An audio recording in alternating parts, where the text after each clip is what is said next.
that Dangote Cement might engage in a share buyback. When a company engages in share buybacks, it's buying back its shares from existing shareholders. I think they do it to reduce the number of outstanding shares that they have. And when they do that, it makes their metrics look good and boosts earnings. For example, what's a good example? Earnings per share.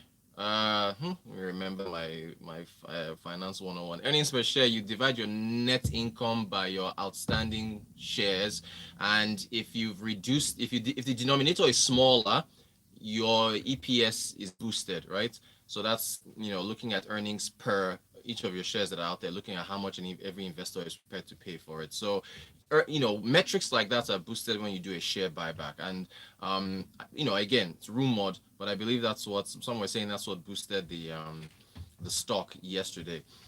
However, the big rally, which I thought something that was really interesting. MTN was up. I think Nestle, Dangote Cement, GTB didn't move yesterday, which I thought was kind of weird. I mean, as the saying goes, a rising tide lifts all boats. But GTB didn't move, and GTB is one of the most fundamentally sound stocks on the Nigerian Stock Exchange. I mean, as far as banking stocks, people will tell you it's GTB and Zenith that you should go and buy because of the dividend yield and so on. I thought that was weird. Anyway, big gain on the stock exchange as yesterday. Should you buy? Well, I don't know because I know the fundamentals still are not there for me, or I don't know right now with a lot of these rallies. I mean, look, okay, Dangote Cement was up, but Boa Cement stock. There was a loss yesterday. What about Wapco, Lafarge? Lafarge was up yesterday too, so it's kind of weird. I mean, again, it's just I don't know. I'm not really keen on the stock market for now. But still, unless you have a long-term outlook. If you have a long-term outlook, then okay, good. You hop in there. There's some good, fundamentally sound stocks, blue chip players that you want to play with. All right. So that's the stock market. So much going on today. What else? Okay, federal government. The Minister of Finance was at a webinar yesterday. What's the name of that webinar? It's a conference on citizens dialogue, a webinar conference on citizens dialogue on webinar conference on a citizens dialogue session on government fiscal policy decisions. And she said, quote, "We are in the process of an amendment that is bringing down the revenue indicator to $20 a barrel." So, we've already revised our benchmark budget from $57 a barrel to $30 a barrel. And now she's saying that they might revise it down to $20 a barrel, although oil prices did appreciate yesterday. In fact, oil prices have been appreciating now for 5 days. So I think we're at Brent crude is now, I believe we've hit 30. It was like they were flirting with $29 a barrel just yesterday. And I remember asking our Oga Bismarck Rwane, the CEO of Financial Derivatives, and of course, member of the Economic Advisory Council, if the government should shift their budget again. This was after they just moved to $30 a barrel. I was like, well, doesn't think it's advisable that they should, every time the benchmark price moves, they should move with it. And a number of people shared that view. But she said yesterday they might move it to 20. So I don't know. Maybe they should sit still and see how things move, because oil prices are very volatile right now. But she indicated yesterday that they might move it to $20 a barrel. What does that do to Nigeria's revenue? Hey, God. I mean, that's when you consider that oil prices were at $60 a barrel back in January, and now coming, to where they are now. Let me see. Okay, yeah. So crude is at $24.59. So no, $30. Sorry, it's at $30. I'm looking at WTI, which is the US one. That's $24.59. So crude is at $30.90. Although it looks like it's dropped a bit by about 7 cents. So it might have hit $31. So, I mean, again, maybe demand is coming back on stream. A lot of countries are easing lockdowns. So perhaps oil traders are like, well, maybe people will start driving again, businesses will start opening again. And as a result of that, you might see some more demand with regards to oil. So that's probably what's been fueling the rally. Although the only concern, though, is a possible second wave. We've heard some spikes in Ghana and some other countries. This news coming out of what's going on in Kano, that's another very scary thing. So, but still, with regards to the oil prices, that's where we are. So they're saying they might revise the budget. That's what the Minister of Finance said at her webinar that she attended. that they revised it to $20 a barrel. Now, I want to contrast that with some news here from the LCCI, the Lagos Chamber of Commerce and Industry. Um, she's asking. Okay, wait, hang on. We got some messages. Hold on a second. Hold on a second. Let me Let's let's take look a at few. this. Yes, yes. Benga Kamu says, I wonder what the currents driving the surge in in the stock market. Really, in any business activity going on, are we all not just coming out of lockdown? Exactly, or Gwenga. Me, yeah, I don't know. I think the Dangote one. That's the rumor that I hear. I mean, right now, people are want to get in the registry for a number of companies that are possibly, paying a dividend. That's another thing that will push stocks here and there, depending on when the earnings are coming out Yeah. and when those registration periods are announced. So that's another thing. But yeah, Otunuga, fundamentally, can't really yeah. see it. Otunuga from Ajab thinks that Dangote Cement have been mulling this idea since last year around Mm. the buyback.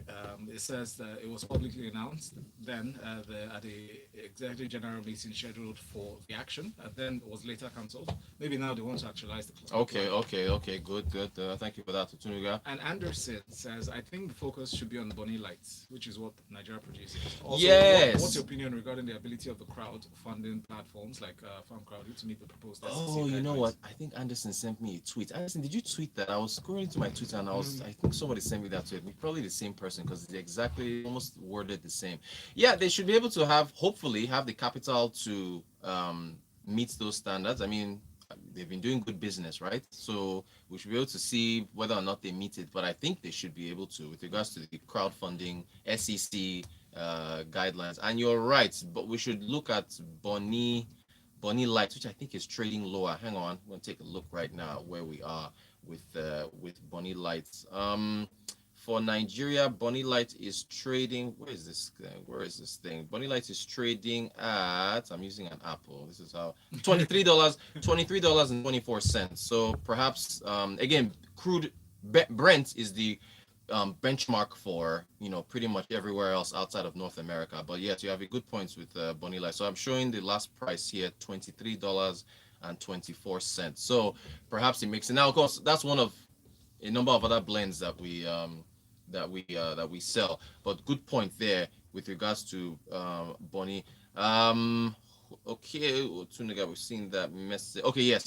Anderson has confirmed that it was him that sent that tweet. Again, yes, please, at smooth 981 FM. That's our Twitter. Mine is Rotan quotes ROTANKWOT. Do send your tweets. Let's talk about what's going on in the market. So yes, LCCI, Lagos Chamber of Commerce and Industry, recommends a 1-year tax break for manufacturers and suspension of the increase in VAT. This statement was released on Tuesday. Toki Mabogunje, I hope I pronounced that correctly. President of the LCCI, again, Lagos Chamber of Commerce and Industry, says that because of what's happening around the world, the federal government should take a number of steps. So she even said that they should suspend pay as you earn for the next 6 months to boost the purchasing power and aggregate demand of Nigerians, thereby stimulating the economy.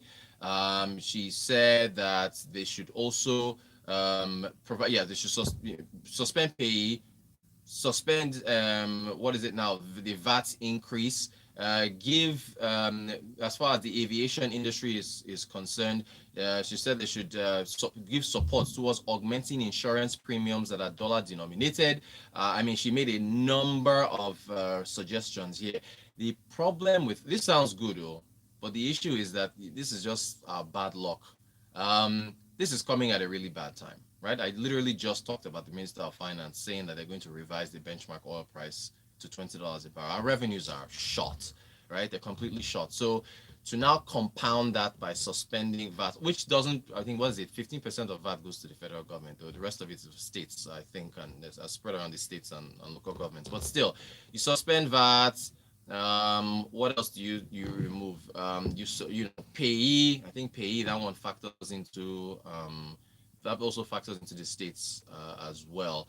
But you're reducing what the government can bring in, and that Shemo says I didn't pronounce it well.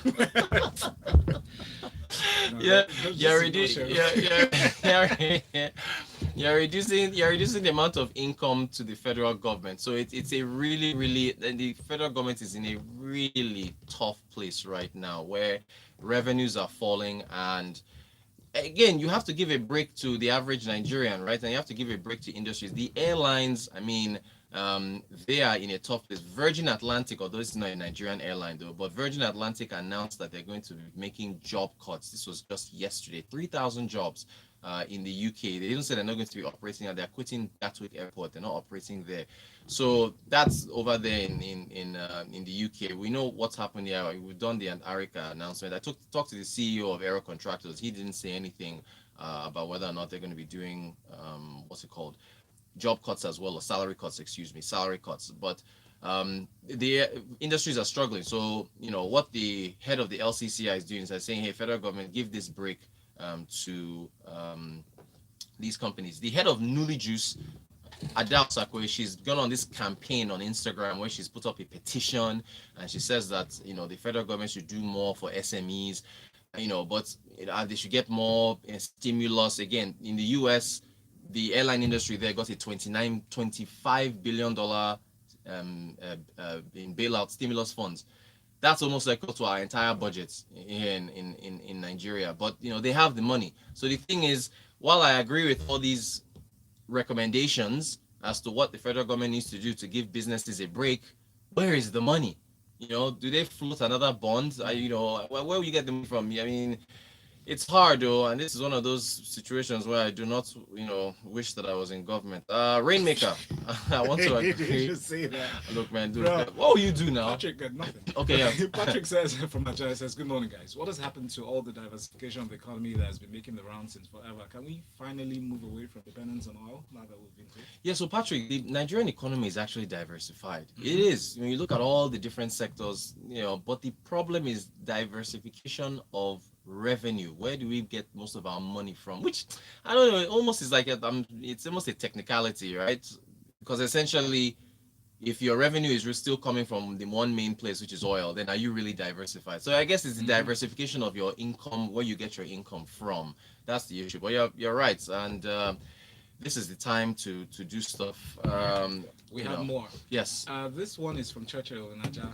Churchill says VAT is shared between the three tiers of government: 15% federal government, 50% states, and 35%. Yeah, thank you. Yes, I did mention 15% for government, exactly. But saying it, what the head of the LCCI is saying is that they should suspend it for now, and then also suspend payee, which is, so and you think about the states, what situation, the position that the states are in, where the federal government is in, can they afford to do that now? It's just such a hard decision. It's so tough. Well, thank you for that. And Dario says, wouldn't it be safe for Nigeria to start edging its close its oil price after Yeah, this pandemic? thank you. That's a good idea. He's talking about hedging. So Hedging, not Mexico edging. did it where Okay. you lock in a price of oil. So Mexico, I remember when oil prices fell to like $30 a barrel. Mexico had hedged at $70 a barrel. You pay a premium for that. Mexico paid $1 billion. And good luck on convincing anybody in Aso Rock or Ministry of Finance or anywhere else that they should go and pay over $1 billion. We think about that, what that is in our own in naira, to hedge, and then it's a bet. You're taking a bet that your oil where you've hedged, prices will fall below that price. What if prices rise? It's a bet, and it's a risky bet, and then your billion or 1 billion will have gone down the drain. And this is a suggestion from Ogan Elchuko. Ogan Elchuko says, expand the tax net, take away those items from the exclusive list, long-term plan, post-COVID-19 era. It says now is the time to sign the PIG bill. Solid. I agree with you. And Benga says diversification is illusory to Nigeria. In Nigeria, oil was the main source. Yeah, see, that's his argument. Dolakpo says, please, what has been going on with the repatriated Abacha? Yeah, we talked about it yesterday. $311 million.